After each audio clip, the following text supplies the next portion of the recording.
We'll now move on to our entertainment interview. I have with me a reality TV star, a TV presenter, beauty enthusiast, beauty maker in the person of Eneda. Welcome to Rubbin Minds. Thank you so much. Thank you, thank you, thank you. So tell me, which one sits on your head well these days? Are you more the actress? Are you more the reality TV stars, the presenter, or the woman making her money selling beauty products? Definitely the woman making her money selling beauty products. Definitely that. An award-winning one at that as well. Yes. And your skin is glowing, like Thank you. the melanin is definitely popping. Now, I'm just looking at you and I can begin to do a bit of calculations on, what amount of money has she spent on her products to look like this? Her hair, the outfit. You know, it seems like a lot these days that a lot of stars, or I would say people going to these reality TV shows, they come out and there's that pressure to live a life where they're looking like money.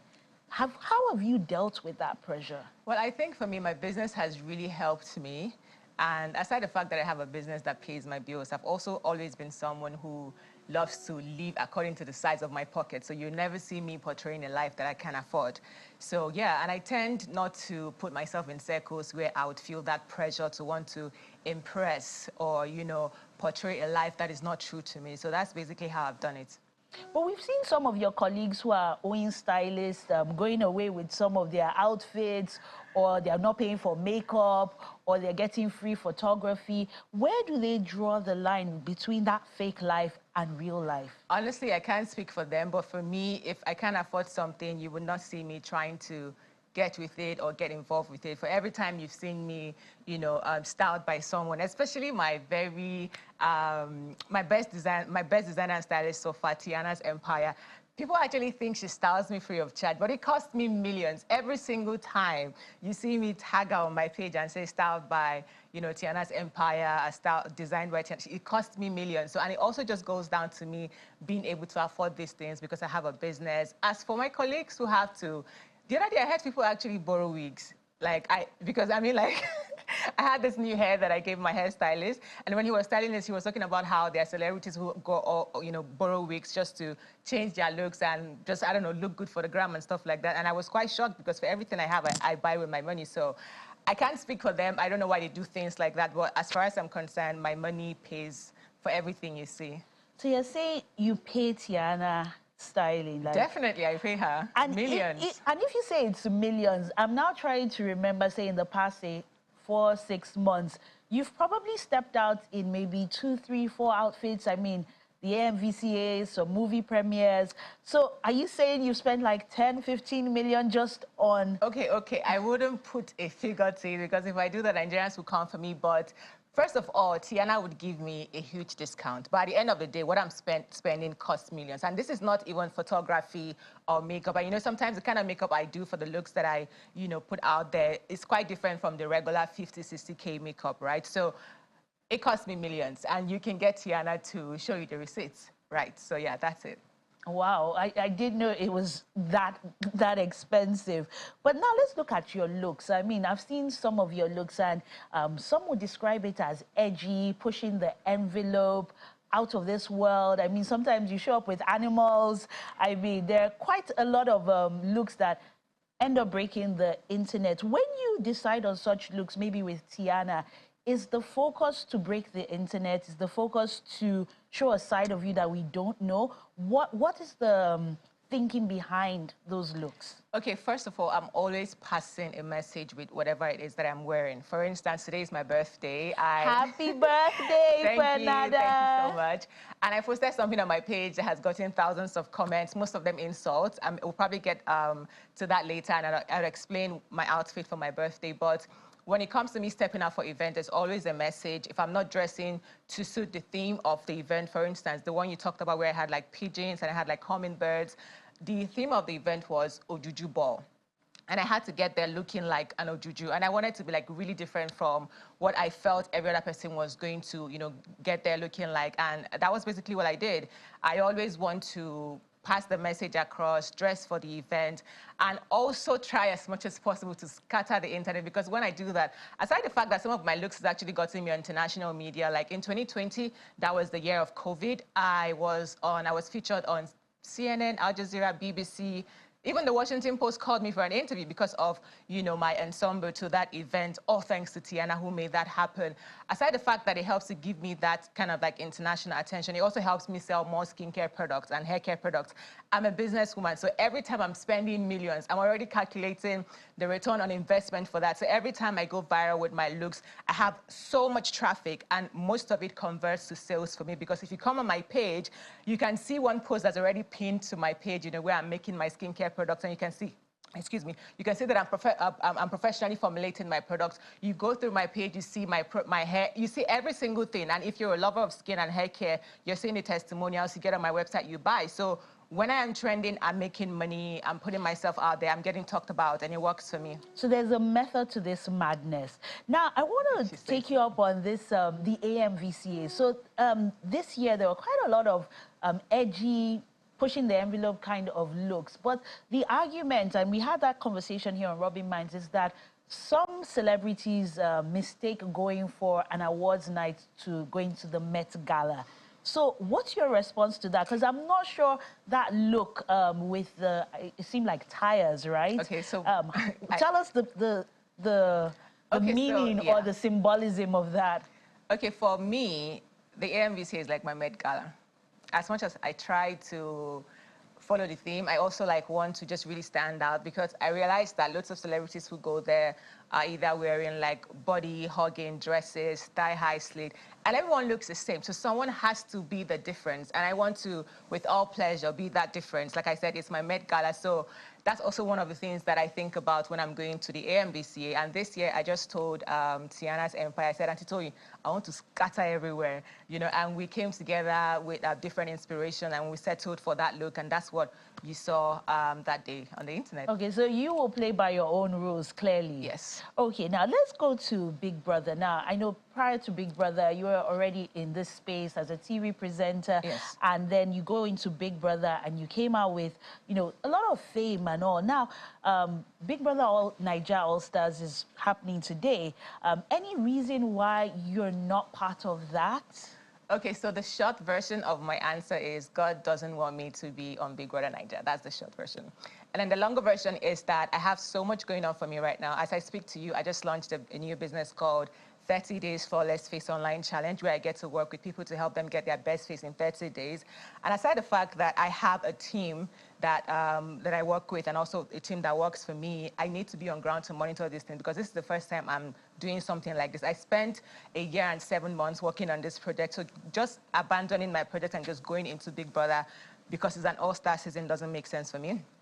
Aside that, I have my skincare. Wait, don't you think the traffic you will generate, your fans seeing you at the big screen I know. For a long that was period? something I considered, right? But then another thing I also considered is the fact that I was on Big Brother Naija over 5 years ago. You can attest to the fact that, I mean, I'm still relevant. People still talk about me, but there are some of my mates people no longer talk about. Now, I wouldn't say that this is like the negative part of being on the show, but it feels like when people talk about me, that's like the biggest thing ever. BB Naija, if we're another. Nobody ever talks about the businesswoman that I am, the multiple award-winning businesswoman that I've become, my skincare and my hair care brand that I've spent so much energy building all these years. And I want people to actually take me serious as a businesswoman. I feel like if I get on the show, it will probably be another 5 years or more of people just looking at me and not really looking at me as a BB Naija person, not really taking me seriously as the businesswoman that I am becoming and intend to keep, you know, being right. But don't you want to do more in entertainment, like acting, presenting, emceeing shows, and doesn't BB help that aspect of your business? I feel like if you did it once and you did it well, you don't really need to go back again to do it. That's just how I feel. If you did it once and you did it well, I don't think you need to do it a second time. And when it comes to entertainment, I definitely have plans to produce a feature film next year by the grace of God. You know, I'm currently working on my budget and my story and all that. Before BB Naija, I was already producing, just like you rightly mentioned. I had a short film that won several awards. Aside the fact that I was acting in other people's movies, I had my short film that I produced as well. And since then, I haven't actually done any major producing when it comes to film and television. Next year, I intend to do that. So this year, I'm just putting out these businesses, these projects that I've been working on. I was also going to mention that from October this year, my skincare course will be, I don't know if you know, but I'm actually a professionally trained cosmetic formulator. I train with a school in London, an online school. And since I have been making my own product, solving skin issues for women and men across the globe, lots of people have indicated interest in learning. And it's something that I know I can do. And I need time to actually create a course I can be proud of and put it out there and say, pay me 2M and people will pay and they know they get value for money. Going on BB Naija All Stars wouldn't give me that time because there's something people don't realize. It's not just about the fame. It's also like the mental state you are in when you get out. By the time I get in the house, I know I'm definitely not going to win. I know that's for sure. I'm going to come out and try to like adjust to whatever extra attention I'm getting, whatever new hate I'll be getting from the new fan base. And all this time, the businesses that I've been working on for years are just sitting there. Only God knows how long it will take me to reboot my mental state.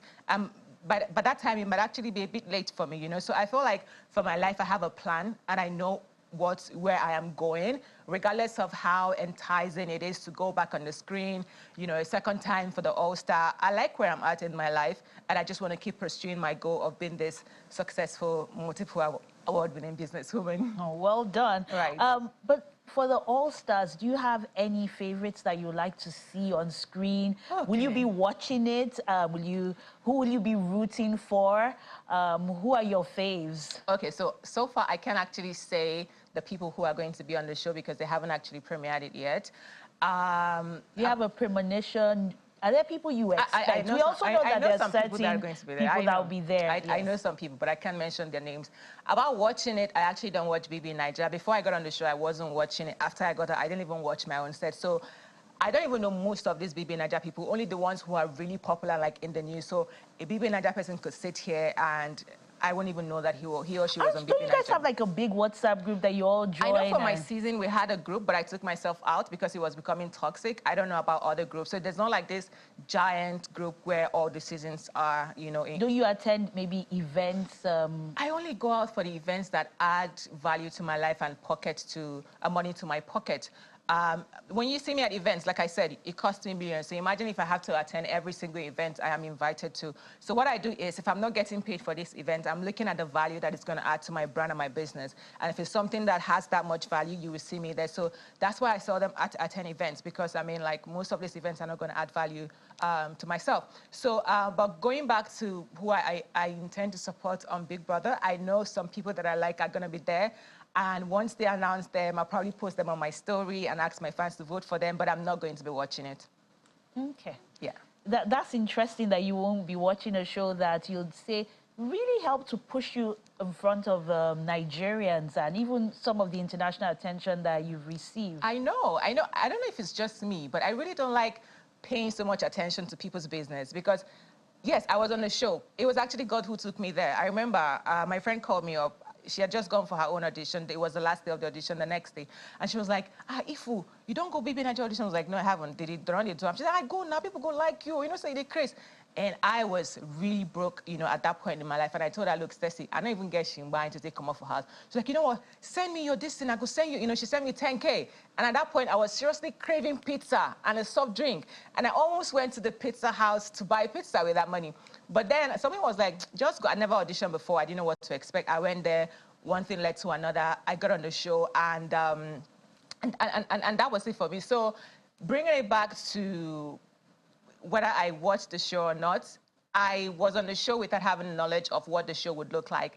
And I came out and I didn't watch because it's not just my lifestyle to want to pay attention to people. I felt like God took me there. He used that to announce me to the world. And that's just me. I poke my nose where my business is. Even when you look at me on Instagram, you notice I follow just 82 people. There are some people like me who follow thousands of people or hundreds of people on Instagram, but that just goes to show you that this person just has space. and I just like to mind my business, that's it. But I would definitely be looking out for my people in the news. I'll definitely be looking at some BB Niger blogs to see what my people will be doing. And when it's time to vote, I'll definitely, you know, send out cash out there to the fan groups so that they can vote for my faves. So now let's look at, say, some of the investments you've made in putting yourself out there. I remember a particular instance where you were flooding the internet with pictures from a trip to the Maldives, and people were almost like, oh, isn't this thing going to end and everything? And you're like, look, you spent thousands of dollars on it and you're going to continue to put it out there. Yeah. How do you deal with such kind of unsavory remarks or hate mail or just all that negativity that sometimes comes with the fame? Yeah, before now, I would clap back and reply, but then I realized that it was beginning to give me this reputation of an aggressive person. So people will look at my response and not what actually triggered it, right? So I decided that for the sake of my sanity, I would just block and delete the comment. And as far as going on vacation is concerned, I love to enjoy myself. I work hard for my money. I love the best things in life. So you would never see me at a resort that's like 2 or 3 star. I would stay at the best resort because I want to get the best experience. And I would pay a videographer, a photographer to capture the moment. I don't know if you really like look at my post. I was in Zanzibar earlier this year and I had like my drone shots and everything. People actually my fans look forward to it whenever I travel. That's just how I like to document my life for my own enjoyment and for the enjoyment of anybody who loves, you know, that kind of lifestyle. It is my money that I'm spending and I work hard for it. If you feel some type of way about it, go make your money and, you know, travel and document it the way you please. But this is my page. I'm going to do what I like. Now, following this conversation, you keep mentioning God. You said it's God who led you into BB House. It's God who said you shouldn't go back into the BB House. It's God, it's God, it's God. So are you born again and what's your spiritual life like? What's spirituality to you? Yes, I am born again. I'm actually born again. Spirit-filled, tongue-speaking, devil-chasing. Yes, I am spirit-filled, but I'm not the sort of person who has to attend the church every single Sunday or every single day. I have a personal relationship with God, and I feel like that is more important. I have days that I would fast and pray, not because my pastor said I should, but because I feel like it brings me... As a matter of fact, I have a dedicated day in the week that I actually fast and pray, you know, to God, because I feel like it brings me closer to God. I have every single morning, I wake up, I pray, I read my devotionals and all that. So yeah, I have a relationship with God and I am born again. I put out my birthday pictures today and I wrote about officially announcing that I am now born again. And I think at the bottom of the caption, I wrote that people, before they actually bash me for my choice of, you know, photo shoot, people need to understand that there's a message behind the way that I decide to portray myself today. And what is that message? When you look at the photo, you see that there's a bit of skin, right? Now, the skin you see represents my life, my past life as a sinner. It also represents those people who have lost their ways, people who were, you know, the group of people that Christ actually came to die for, because, you know, Christ came for the sinners, those who have lost their ways, not those who are actually saved. And our jobs as Christians is to show them love and gently nudge them to the path of Christ. But one thing I realized is that a lot of Christians just throw insults at you. Look at Rahab, for instance. She was, you know what I mean in the Bible. She was a streetwise call girl. I don't know if I'm allowed to use the P. A domestic sex worker. Yeah, she was that in the Bible. But that was who God decided to use to help the Israelites. Now, if it was in our time, I'm sure social media people would say, oh, those Israelites, they don't go carry Olosho, they don't collect one or two. So we see that there's a lot of hypocrisy. Exactly. And so I want to ask you, I mean, as you're revealing new things, like you're born again, your relationship with God, what about your love life? Are we expecting a Mr. Eneda? Are we expecting wedding bells soon? Is there someone special there? Or you're single and searching? Okay, so as far as my faith in Christ is concerned, I feel like when it comes to both sexes, man and woman, marriage is what God recognizes, not necessarily dating, you know, because dating could lead to sin, if you know what I mean. So as far as marriage is concerned, I'm single. I'm not married. This is just a fashion ring. But is there somebody that you're courting in a Christian way? No, I'm not currently courting anyone. There's definitely someone trying to get back into my life. There are definitely several men out there trying to get into my life. I am so not interested in most of these men.